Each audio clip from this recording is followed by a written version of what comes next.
हमें तो ब्राह्मणों ने लूटा, अंग्रेजों में कहाँ दम था। बाबा साहब ने तो आज़ादी दिलाई, देवी देवता में कहाँ दम था। अरे 3% हैं, अगर जाति जनगणना करा दें तो मुझे उनका भी औकात का पता लग जाए। जब हमारा भारत कमज़ोर था तब हमारे भारत ने पेंशन दी। अब हमारा भारत इतना सक्षम हुआ कि गरीबों की पेंशन रोक दी गई। टैक्स सरकार लेती है, आत्मनिर्भर हम बन जाएं। बना रही पब्लिक को सरकार ये 5-5 किलो राशन देकर और ये सिलेंडर देकर 400 रुपए का सिलेंडर और आज 1100 रुपए का सिलेंडर किए है। चमारपाती धोबी के भंगी के बच्चे पढ़ लिख जाएंगे तो ठाकुरों क्या हल कौन चलाएगा। अरे अब तो हल चलाने वाले मेरे बाबा दादा रहे नहीं गए। आज की चले तो 14 अप्रैल की छुट्टी भी कैंसिल कर दे। और क्या ये चमार जाति के लोग वो आगे ना बढ़ पाएं और हमें उन्हें जंजीरों में फिर जकड़ लें। अब वो नहीं हो सकता कि बाबा साहब की जो बोली है वो बंदूक की गोली है। दूसरे के काम में तो फीता कटाते बड़ा अच्छा लगता, माला डराते बड़ा अच्छा लगता। अरे एक कहीं पर प्रांगण बना के दिखाएं हमारे लखनऊ में तो हम जाने। ईवीएम हटाकर तक डबल इंजन की सरकार बनाकर दिखाए। हमको बैलेट पेपर से चुनाव लाए, तक डबल इंजन की सरकार बनाए। अखिलेश जी ने रखी थी मेट्रो की और हमारे प्रधान मुख्यमंत्री जी, मैं उनको भी प्रणाम करता हूँ। बहुत अच्छे हमारे मुख्यमंत्री जी हैं। उन्होंने झंडी दिखा दी कि मेट्रो हमने चलाई। ना कोई आसमान से हिंदू आया, ना आया कोई मुसलमान। माँ की गर्भ से जन्मा वो है इंसान। चंद गद्दारों ने हमें बना दिया हिंदू और मुसलमान। हमेशा हमेशा हम आप सब वोट देते चले आए। क्या दलित प्रधानमंत्री कभी नहीं हो सकता है? हमारी इच्छाएं हैं दलित प्रधानमंत्री। बीजेपी के लोग कह रहे हैं, सरकार के भी कुछ लोग कह रहे हैं कि अगर जाति जनगणना होगी तो जातिवाद फैल जाएगा। जातिवाद नहीं फैलेगा, उससे पता चल जाएगा कि कौन कितने कैटेगरी में कितना आता है। पोल नहीं खोलना चाहते हैं कि हम क्या हैं। अरे 3% हैं, अगर जाति जनगणना करा दें तो मुझे उनका भी औकात का पता लग जाए। इसी में पता लग जाए। जाति जनगणना करा दें, क्यों नहीं कराते? आज से जनगणना हो रहे हैं, हमेशा होती चली आई। कभी नहीं जातिवाद हो गया, आज जातिवाद हो जाएगा। ये बेवकूफ़ बनाने की जरिया बना रखा है। ना कोई आसमान से हिंदू आया, ना आया कोई मुसलमान। माँ की गर्भ से जन्मा वो है इंसान। चंद गद्दारों ने हमें बना दिया हिंदू और मुसलमान। जब हमारा भारत कमज़ोर था तब हमारे भारत ने पेंशन दी। अब हमारा भारत इतना सक्षम हुआ कि गरीबों की पेंशन रोक दी गई। गरीबों की पेंशन रोक दी गई। हमें तो ब्राह्मणों ने लूटा, अंग्रेजों में कहाँ दम था। बाबा साहब ने तो आज़ादी दिलाई, देवी देवता में कहाँ दम था। भारत के संविधान को कोई छू नहीं सकता। भारत के संविधान को कोई छू नहीं सकता। बाबा साहब की लिखी कलम से संविधान को कोई मिटा नहीं सकता। कोई मिटा नहीं सकता। हमारे भारत रत्न 2 लोग रहे। मैं माननीय जाति पात का बात नहीं कर रहा हूं। हमारे भारत में एक ऐसे भारत रत्न रहे अब्दुल कलाम साहब, जिन्होंने भारत को परमाणु बम दिया। आज दुश्मन देश थर थर कांप रहा है, क्योंकि हमारे भारत आज जो सक्षम है परमाणु बम की वजह से सक्षम है। इस मुल्क की सरहद को कोई छू नहीं सकता। इस मुल्क की सरहद को कोई छू नहीं सकता। इस मुल्क की सरहद के निगहबान है अब्दुल कलाम की आंखें, अब्दुल कलाम की आंखें। हमें कोई जुदा नहीं कर सकता। हमें कोई जुदा नहीं कर सकता। मुद्दई लाख बुरा चाहे तो क्या होता है, वही होता है जो बाबा के संविधान में लिखा होता है, वही लिखा होता है। ये सरकार का दावा है कि जाति जनगणना जो होगी, सरकार के लोग कुछ कह रहे हैं कि अगर जाति जनगणना हो जाएगी उससे जातिवाद फैल जाएगा। जी, जात पात न पूछे कोई, हरिका भजी हरिका होई। हमारे माँ बाप ने हमें ये सिखाया है कि एक दूसरे की मदद करिए।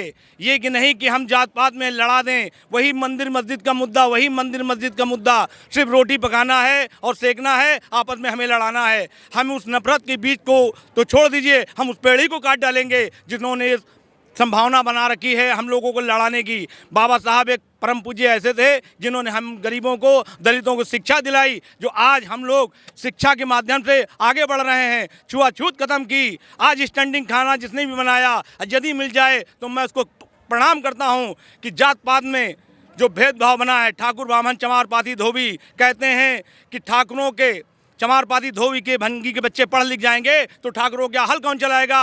अरे अब तो हल चलाने वाले मेरे बाबा दादा रहे नहीं गए, क्योंकि ठाकुरों के पास इतना पैसा है, ट्रैक्टर लाए तो चमारपाती धोबी के खेत जोत रहे हैं। तो गुलाम वो हैं, हम नहीं। बताइए, वो कह रहे हैं सबका साथ, सबका विकास, सबका विश्वास है। योगी जी कोई विकास नहीं, कोई कहीं वो नहीं। सिर्फ मुद्दा उठा रखा है कि ये चमार जाति के लोग वो आगे ना बढ़ पाएं और हमें उन्हें जंजीरों में फिर जकड़ लें। अब वो नहीं हो सकता कि बाबा साहब की जो बोली है वो बंदूक की गोली है। बाबा साहब की बोली बंदूक की गोली।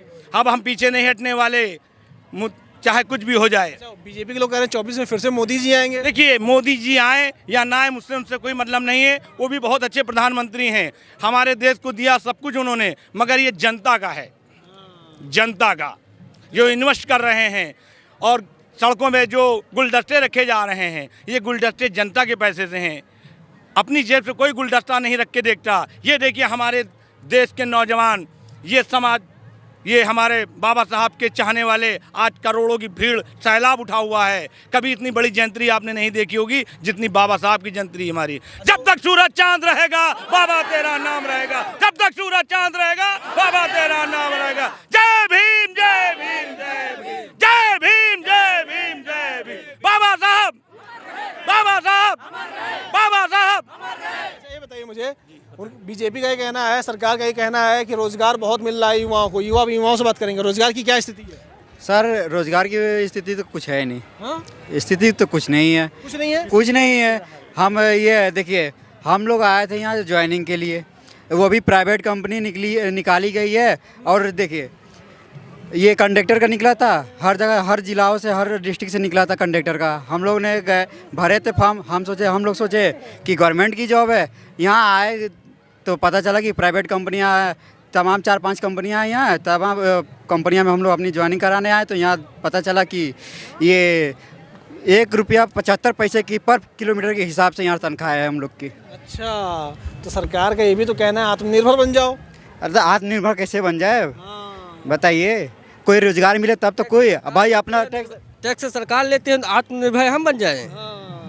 वो सिर्फ रही पब्लिक को सरकार, ये 5-5 किलो राशन देकर और ये सिलेंडर देकर 400 रुपये का सिलेंडर, और आज 1100 रुपये का सिलेंडर किए हैं।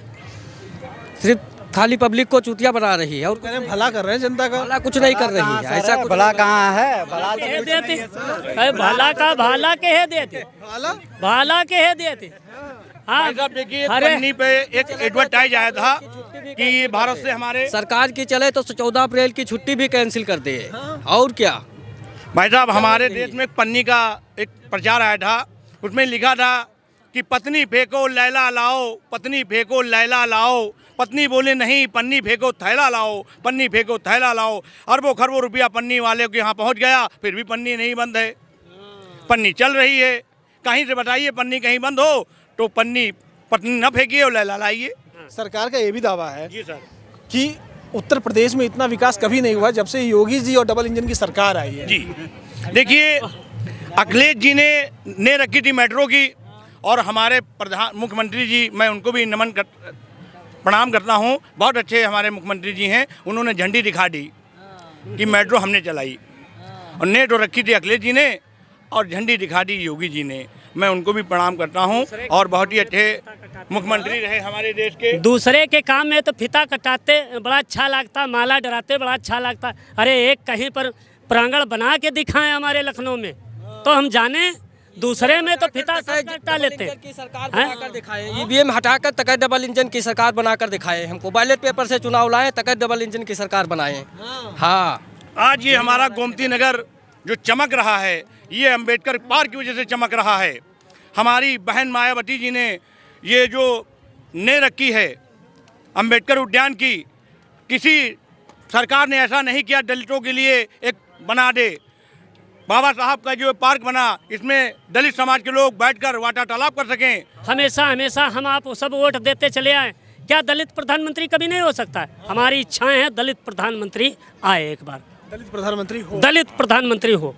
तो बीजेपी तो कह रही है कि दलितों का बहुत उद्धार करी है। अरे बीजेपी खुद दलितन के साथ उद्धार हो ही रही, खुद बीजेपी दलितन के साथ उद्धार हो रही। न इनका कौन ठिकाना है कहीं?